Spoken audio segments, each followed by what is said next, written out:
Hello, my name is Benjamin Hart. I'm an American attorney and the managing director of Integrity Legal here in Bangkok, Thailand. Yeah, it's unfortunate we're talking about Thai gaming policy. I don't really want to be talking about it in this context, but I've had a number of folks ask me about it. I think it is a relevant question.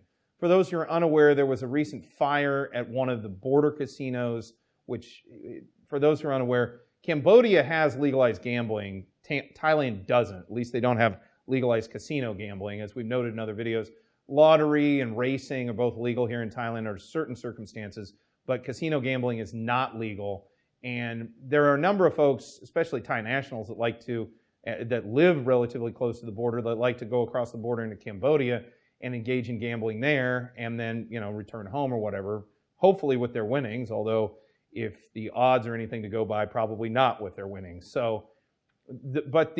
This is really not something to joke around about insofar as, yeah, it was a major tragedy. There was a fire at one of the casinos up in Poi Phet, and I believe a number of Thais died, and that's certainly tragic. Our hearts and prayers are with those folks. It's really not good. The question posed is, would this have an impact on gaming policy? I think it'd be naive to presume that folks that are examining the current situation and the laws on gambling in Thailand wouldn't take this into account.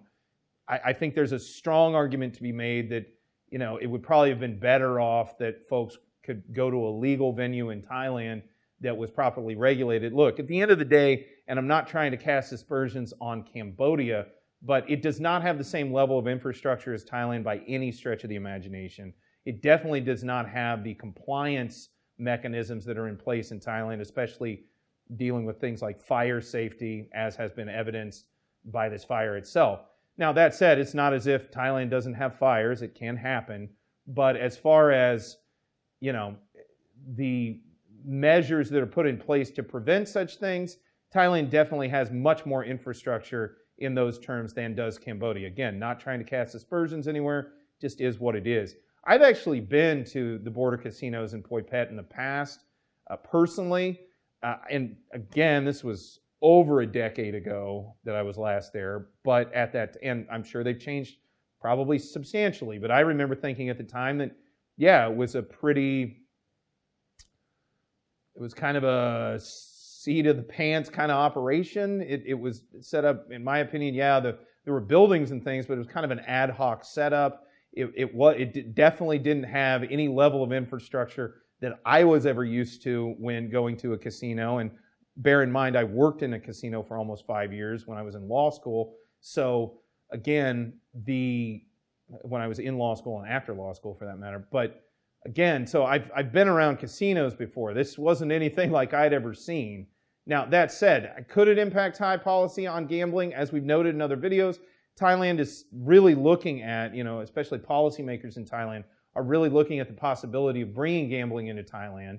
Now, exactly how that gambling comes remains to be seen. As we've discussed in other videos on this channel, my thinking on this is, just one singular casino, probably not the best thing for the country, because casinos can be a real sinkhole in terms of economic activity. They can just suck in a lot of the capital that's sort of around them in the various communities, and can have a very detrimental impact. I mean, look, there are upsides and downsides to casino gaming. I mean, tax revenue oftentimes is viewed, especially by the government, as the upside. But the downside is that revenue is garnered by people losing money oftentimes in the casino.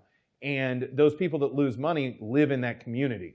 My opinion is something a little bit more mixed would probably be a better thing for Thailand, where things like card rooms, for example, poker rooms, could be run, more at a kind of a more lower level within the economy, or even, having gaming licenses not dissimilar to like Sri Lanka has, where you can get like kind of a gaming license that is for maybe 1 or 2 little games, something like this.